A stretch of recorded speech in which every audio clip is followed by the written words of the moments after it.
noches. Muchas gracias. Vamos a saludar con una ovación tal que él no pueda olvidar en el resto de su vida a Patricio Barto. Hola amigos, buenas noches. Es por acá. En este momento, Patricio Barto es nombrado doctor honoris causa de la Universidad de Mar del Plata. Muchísimas gracias a todos ustedes. Levanten la mano aquellos que piensen que la Tierra es plana. Creo que estamos ante el público equivocado. Sí. Todos los pueblos han tenido una cosmogonía. Algunos científicos o pensadores tienen la audacia de suponer que los habitantes de las islas tienden a creer que el mundo es una isla en medio del mar. Los de la llanura lo conciben como una interminable planicie y los de la montaña creen que es una sucesión interminable de cordilleras. Y a esta colección de suposiciones se le llama pensamiento. Bueno, el caso es que cada pueblo imaginó el cosmos de distinto modo.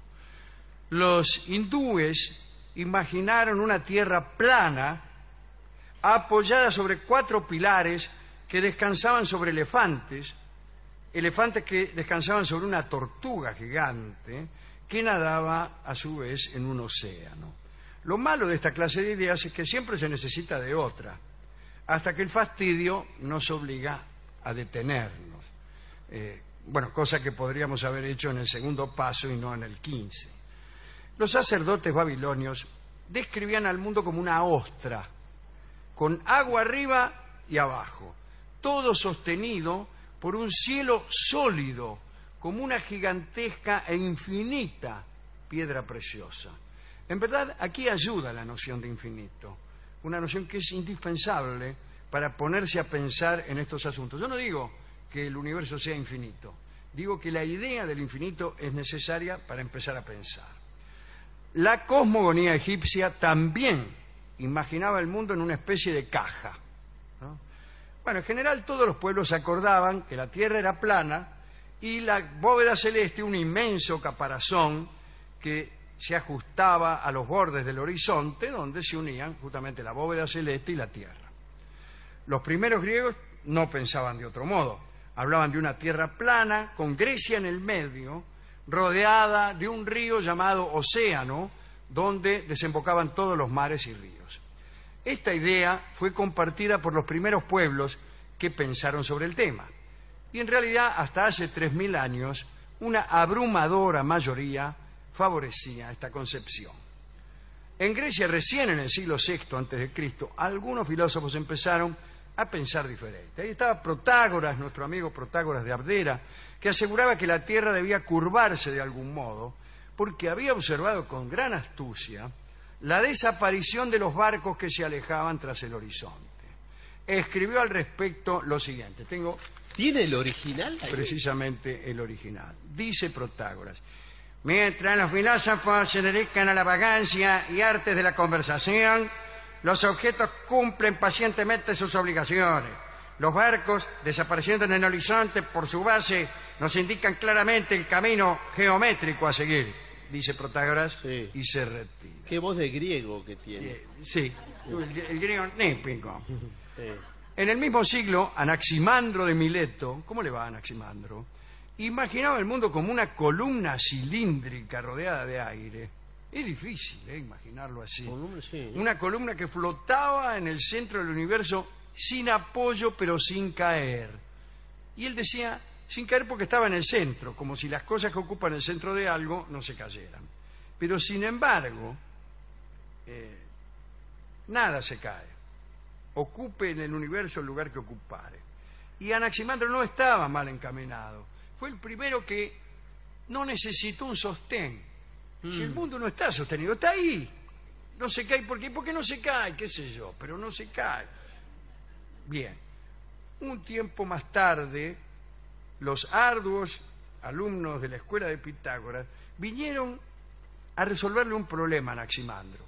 Porque todos les preguntaban, ¿pero cómo? Es una columna. ¿Por qué el agua no se cae, el agua de los océanos, de los mares, por qué no se cae cuando llega al borde? No chorrea el mar. No chorrea. Y Pitágoras había descubierto el poder de los números, la relación con la música, bueno, todo eso, ¿no?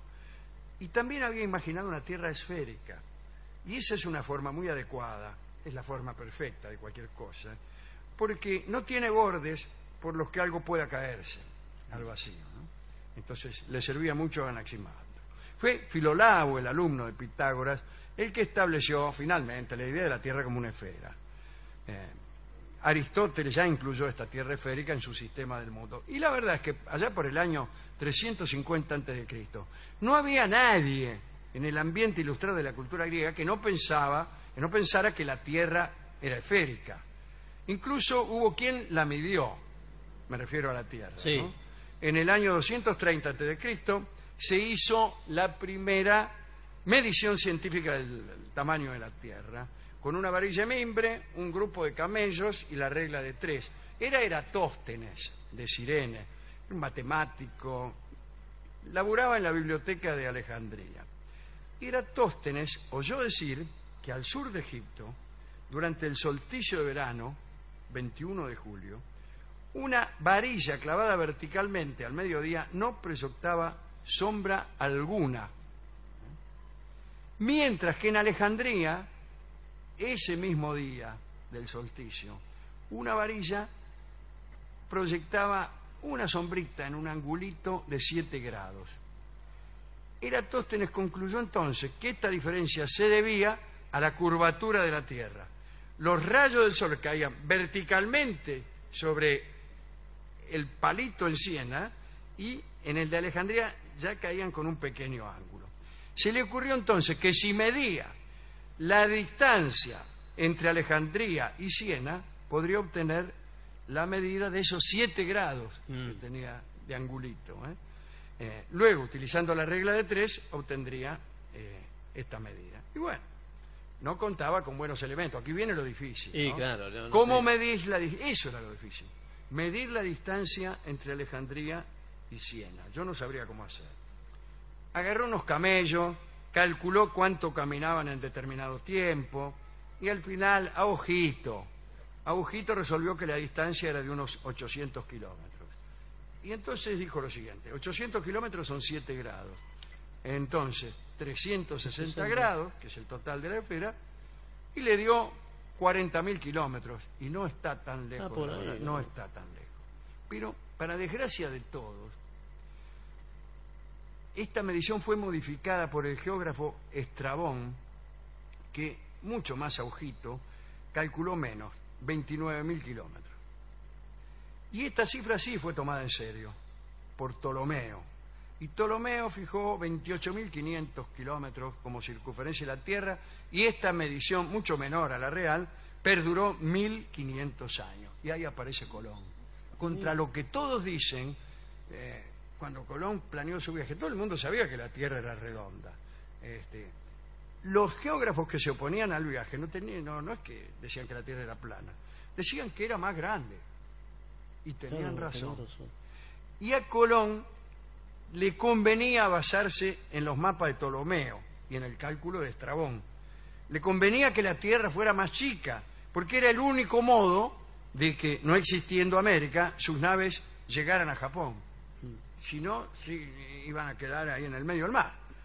Esta actitud intelectual ha sido siempre mayoritaria en el mundo del pensamiento, tal como lo señala Paul Johnson en un libro extraordinario que se llama Intelectuales. Allí Johnson denuncia, o se olvida de denunciar, qué sé yo, que los intelectuales que investigan algo construyen en primer lugar su suposición y después buscan. Cuando encuentran algo que favorece lo que ya suponían de antes, lo guardan. Y cuando lo que encuentran contradice su teoría, lo desechan, lo neutralizan o lo disimulan. En realidad, el verdadero pensador busca, no importa qué, está preparado para encontrar cualquier cosa. Hoy en día también vemos aquellos que, por conveniencia, adhieren al cálculo de Estrabón, aunque sepan que es falso. Y porque les conviene, dicen que la Tierra tiene 28.500 kilómetros de circunferencia. El caso es que a Colón con su mal cálculo le fue bien.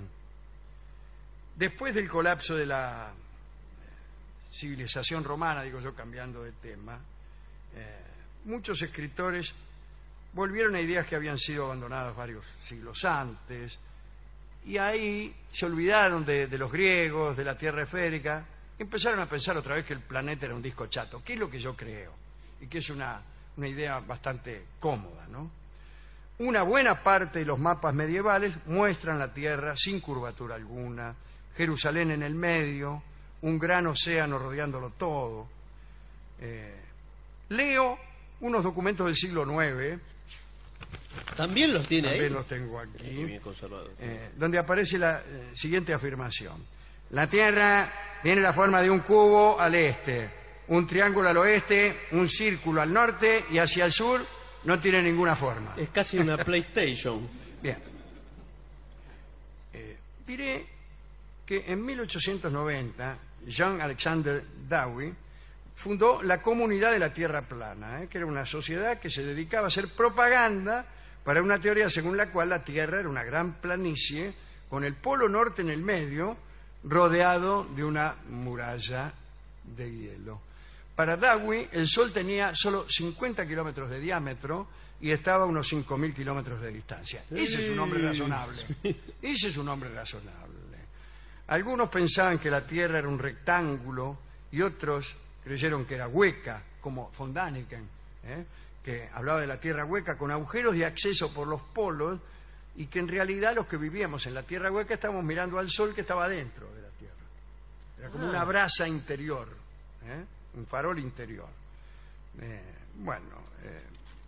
En el siglo XV, en su libro Sobre lo incognoscible, Arístides, el danés, fue terminante, porque dijo: la verdadera forma de la Tierra será para siempre inaccesible a los hombres.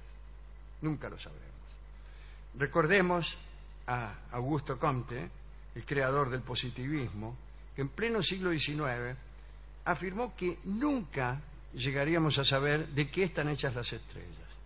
Y muy poco después de esa afirmación, casi al día siguiente, el amigo Joseph von Fraunhofer, sería, ¿no?, descubrió que con un espectroscopio podía analizarse la luz que provenía de los confines del universo y averiguar precisamente de qué estaban hechos los objetos que emitían esa luz. ¿Por qué? Porque cada elemento produce unos colores diferentes, o mejor dicho, verifica unas franjas negras que tienen distinta distribución según cuál sea el elemento que está mandando esta luz. Así que viene de millones de años luz, ve una luz, usted lo mira, le pone el espectroscopio y dice, sal inglesa. Así nomás. Así que se equivocaba el amigo Comte. Así terminamos este reporte acerca de la forma de la Tierra. Como acabamos de ver, los mitos son mucho más razonables, en el peor de los sentidos, que la ciencia verdadera. Muchos mitos no hacen más que establecer como válidas las ideas más banales de los comerciantes que venden higos. ¿Qué es más maravilloso? Un mundo sostenido por una tortuga que descansa sobre un elefante, que descansa sobre una ballena, que descansa sobre un dragón, que descansa sobre un océano, o un mundo que se sostiene por una fuerza misteriosa que mantiene a cada cuerpo en su sitio, pero que también influye sobre el tiempo, que también altera el fluir del tiempo. Un mundo en donde el espacio y el tiempo son la misma cosa, en donde las estrellas se alejan de nosotros a una velocidad que aumenta conforme aumenta la distancia. Bueno, eso es verdadera maravilla y no una sucesión banal de tortugas, elefantes, dragones, ballenas y océanos. Ciertamente, cuando uno examina el universo, no puede menos que decir: ¡qué mundo maravilloso! 1, 2, 3.